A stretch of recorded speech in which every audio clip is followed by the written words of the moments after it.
This video is going to be a solo guide for NEX. Now we're going to go through a beginner method with low level gear and without all the fancy upgrades, and then I'll quickly go through a high level method so you can get faster kills with things like split soul and all of that sort of stuff. Probably going to be quite a long one, so bear with and let's get started. So to be able to fight NEX, you will have to gather the frozen key pieces from around the God Wars Dungeon 1. This means that you'll have to have 70 strength, 70 constitution, 70 agility, and 70 ranged to access the zones to be able to get each of these pieces of keys. You'll get one piece from the Bandos, the Zamorak, the Saradomin, and the Armadillo encampments from around God Wars Dungeon. Once you've collected them all, you can combine the key and then you can use that to enter the ancient prison. Now this room doesn't require you to get a kill count if you have a full set of ceremonial robes, which you want to buy from the Grand Exchange if you have access to it. As Orion Men, you'll have to gather this as a drop.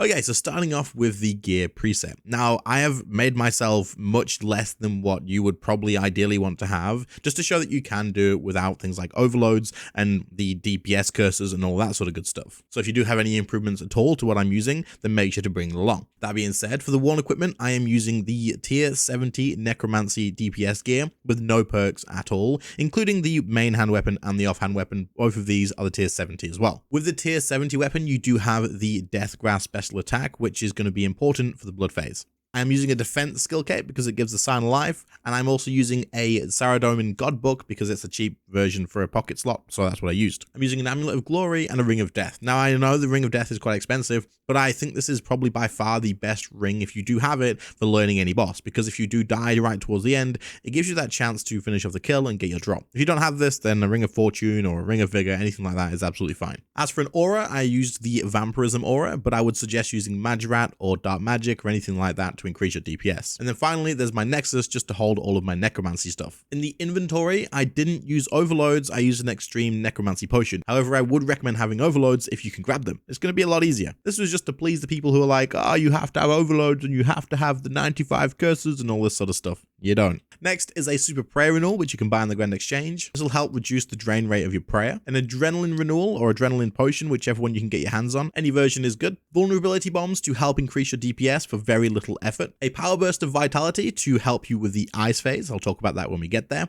The enhanced Excalibur gives you a bit of healing over time, so if you haven't got this, it's definitely worth the grind. Then I have 2 super restore potions just to put my prayer back up through the fight, and then the rest is just Saradomin brews, and I used green blubber jellyfish. Of course, if you're learning, you may want to upgrade the greens into blue blubber jellyfish for the extra bit of healing. Once again, I have no perks and I am not using overloads, and I will not be using DPS curses either. But of course, if you're going to be going to do NEX, I suggest you use all of these if you have access to them. Finally, for a familiar, I used the Ice Nihil, which only requires 87 summoning and is best in slot in NEX because it boosts your accuracy, which for necromancy just translates straight to damage.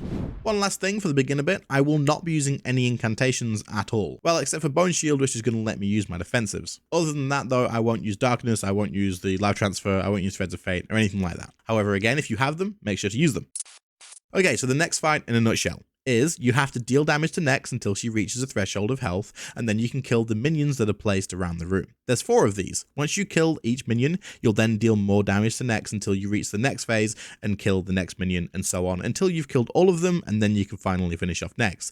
Each time you kill a minion though, you will trigger a different phase, which will have different mechanics and different things you have to do to deal with that phase. So we'll break down each phase here and talk about the mechanics in each one. Okay, so for phase 1, you will be using Protect from Magic. There's a couple of mechanics to keep an eye out for. The first one is you will have to start the fight off with Anticipate or Freedom to ensure that NEX does not drag you towards her, which will then stun you and knock off your prayer. You'll want to rotate between Anticipate and Freedom throughout the first phase while she's attacking you to make sure this doesn't happen. Once phase 1 is done, this will no longer happen. The only other mechanic that she has in this phase is she will call out the words "there is" and then say "no escape." When you see her say "there is," you want to be on the outer edge of the arena and not on any of the staircases towards the center. You can either use escape like you see me doing here to make sure you're on the outer edge, or just start the fight on the outer edge in the first place. If you're in front of her when she says "no escape," she will dash from one of the edges into the center, and this will knock you down and deal a good amount of damage. Phase 1, those are the only mechanics you need to think about. So when the fight starts, you will have a little bit of time while she's calling out all the minions' names for you to be able to cast all of your conjures and use their command abilities as well, and use any potions or incantations like Darkness that you may want to use. When the fight starts, use Anticipate immediately, throw a vulnerability bomb, and then just focus on DPS while keeping an eye out for those mechanics. Make sure to have anticipate and freedom up so that you don't get dragged, and then she says there is, be on the outside of the arena. As for dealing damage to Nex with lower tier gear, focus on using your command skeleton. It's going to do a lot of damage, and also use the ability bloat unless you're in the blood phase. But we'll talk about the blood phase when we get there. Once you reach 160,000 life points, head to Fumus, which is the first minion that you can see me going to here. Kill the minion off, and then deal some damage to Nex to move into the next phase. If at any point you do get dragged towards Nex, just make sure to press freedom if you have it, and then put your prayer back up as soon as possible. For phase 2, you're going to be praying protect from ranged. This phase also has two mechanics to pay attention to. The first one is a shadow where Nex will say above her head, fear the shadow. A shadow will appear underneath your character, and you just have to step to be able to get off of it. As soon as you see Nex say fear the shadow, just make sure you move your character at least one tile and you'll be absolutely fine. Not moving will mean that you take 50% of your max health as damage. If it's easy for you, you can just keep stepping in this phase to make sure it doesn't actually get on you. The next mechanic is called Embrace Darkness. Nex will literally say embrace darkness, and then the room will go a bit darker. You don't have to worry about this mechanic on necromancy, just don't be in melee distance to Nex. As long as you're not in melee distance, this mechanic literally doesn't matter. Being in melee distance causes your character to take typeless damage rapidly, so just don't be. From here, you just want to deal damage to her again until she reaches 120,000 health. Once you've reached that, you'll head over and attack Umbra, which is the next minion, going clockwise around the room. Then once he is dead, attack Nex again to go into the blood phase.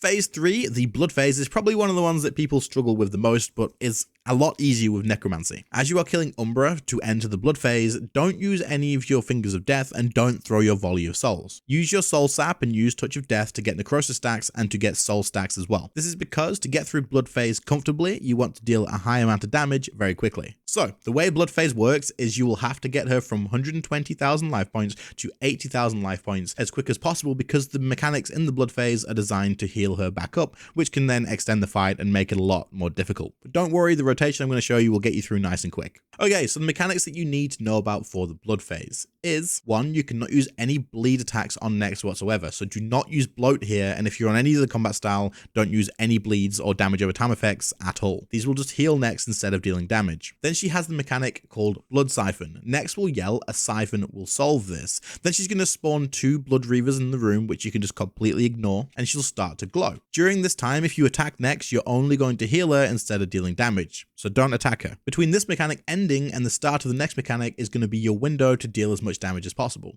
The next mechanic is called Blood Sacrifice. Nex will say, I demand a blood sacrifice, and one person in the room, which will be you if you're in a solo, will turn completely red. Don't worry, this isn't your character being embarrassed, you are being marked to heal Nex. Your goal here is to be at least 7 spaces away from Nex after 4 seconds. This is a lot easier than it sounds, just use Surge in the opposite direction from Nex and you'll be absolutely fine. If you don't get away from Nex in time, she will heal for your maximum life points and deal 10% of your max health to you. So make sure you do get away, otherwise you're going to be extending this fight a lot. So while this may sound complicated, this phase is actually really easy now with necromancy. So as you are killing Umbra, again, make sure to have soul stacks and make sure to have necrosis stacks and then tag Nex. Also ensure that you have your conjures up ready to go and they're not about to expire. If they are about to expire, just don't kill Umbra straight away, wait for them to come back up, conjure them, and then go through to the next phase. As soon as the Blood Siphon starts, you're going to throw a vulnerability bomb on Nex to make sure it is still on. Make sure you have Protect from Magic on, and then just wait for Nex to be attackable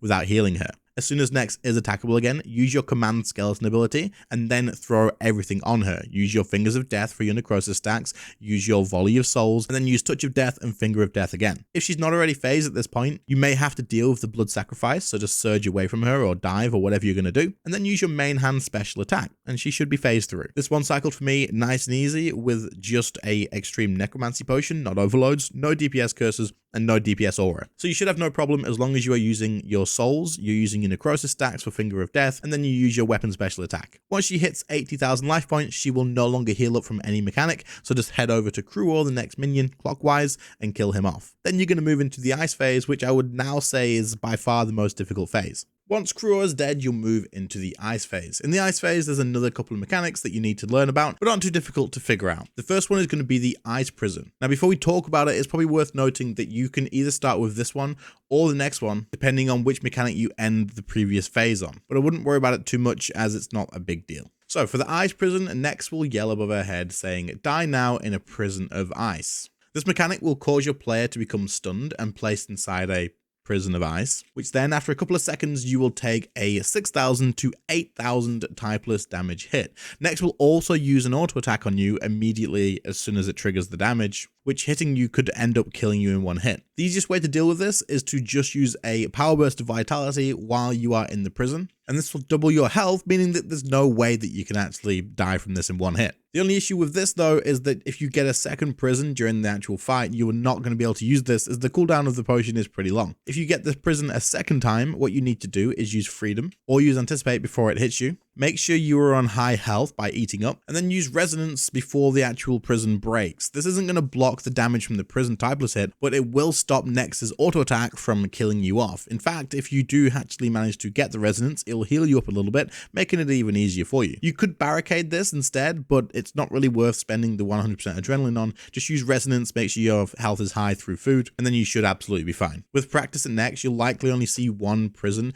or two at the most. However, while learning, I wouldn't be surprised if you do see 3, maybe even 4, but just use the same thing, eat lots of food and use resonance each time and you'll be okay. The second mechanic, you can notice this happening by NEX saying contain this. When she does this, she will likely run towards your character or where the location of your character was, and then ice crystals will appear around her, which will stun you if you get hit by it, and you'll also drop your prayer and take a pretty decent amount of damage. Now, sometimes NEX will do this stupid thing where she will just chase you like a homing missile and you will not get away unless you surge. You'll see this happening to me in the clip here. If you do get hit by it though, just hit freedom and then eat up and you'll be okay. Put your prayer back onto magic as soon as you can. These are the only 2 mechanics in this phase. Other than that, you just need to focus on doing as much damage as you can to make her reach 40,000 life points and then kill Glacies. Make sure you kill Glacies as quick as possible because then you can tag her into the next phase, meaning that you won't see any more of the actual ice prisons. It's also worth noting that during this phase, Nex's attacks are going to drain your prayer points a bit more than usual. So keep an eye on that and make sure your prayer is up high, use the super restores if you need to, and just make sure you don't run out because running out of prayer could very easily mean death. Once you hit 40k, kill off the minion, tag Nex, and you're into the final phase. The final phase is probably the easiest phase, surprisingly. Nex is just going to attack you with magic and melee, so just keep protect from magic on as these hits can hit ridiculously high. Then just focus on dealing damage to Nex, use your bleeds, use your skeleton, and just kill her until she's dead. If you're using the necromancy DPS gear, the tier 70, there's a good chance that you'll have the invoke death or the death mark applied to Nex at this point, meaning that she will instantly die when she reaches about 20,000 life points. During this phase, Nex can use soul split, so she may heal up a little bit here and there. And if she does hit you as she gets the insta kill mechanic on her, she will end up with like 2,000 or 1,000 health again. Just hit her one more time and she'll likely die. During this phase, you may need to use things like reflect or resonance as you do take heavy damage, but just use these as you seem fit and just focus on doing damage. It's worth noting as well that her hit cap is actually maxed here. So using things like your main hand special attack or using things like Finger of Death here won't hit all that high. You're going to notice that it does cap out pretty low. So just focus on things like your Death Skulls, your Volley of Souls, and things like your bleeds and whatnot, your skeleton, and you'll get through this nice and easy. With that done, you now know how to kill Nex and you've got yourself a kill. Congratulations. Okay, so the kill for people that are using higher end gear and want to get faster kills. What should you do differently? Well, of course, you have bigger upgrades in terms of gear, so you likely have an Essence of Finality with the tier 90 weapon in there. You'll still use this for the blood phase, but the main difference that you're going to have is wanting to be using the split soul ability. With high level gear and more DPS, you can very easily use the darkness incantation and the split soul incantation to output a ton of DPS, getting through the fight nice and easy. Your goal is basically going to be use split soul as often as you can and just keep soul split on through the entire fight. You may want to protect from magic during the ice phase and the final phase, as in the ice phase, if you don't protect from magic, you can get frozen in place. And then in the last phase, obviously her hits can be insanely high, so it might be worth protecting magic there too. Otherwise, everything else is more or less the same. The mechanics work exactly the same as mentioned before. You're just going to be dealing a hell of a lot more damage. If you're looking for the fastest kills, then of course use the full tier 95 first Necromancer set. The Zook Cape is going to help out an absolute ton. You're still going to stick with the Ice Nihil for the extra accuracy, meaning damage, but otherwise it's more or less the same, just with more damage output. Don't forget to apply things like Smoke Cloud, your vulnerability bombs, any incense sticks that you're going to be using, and of course you're going to have Disruption Shield to help with taking any hits during the ice phase. I'll put on screen now a higher level preset for you to copy if you want this. But otherwise, I would assume that you understand the mechanics of the fight and you're just looking for any tips to increase your DPS. But otherwise, that brings us to the end of the video. If you have any questions, leave them in the comments. I will reply as quick as I can. But otherwise, I hope you enjoyed. If you did, leave a like, sub to the channel if you are new, check out the merch, which is linked in the description. And other than that, I'll catch you all in the next one. See you later, guys. Bye.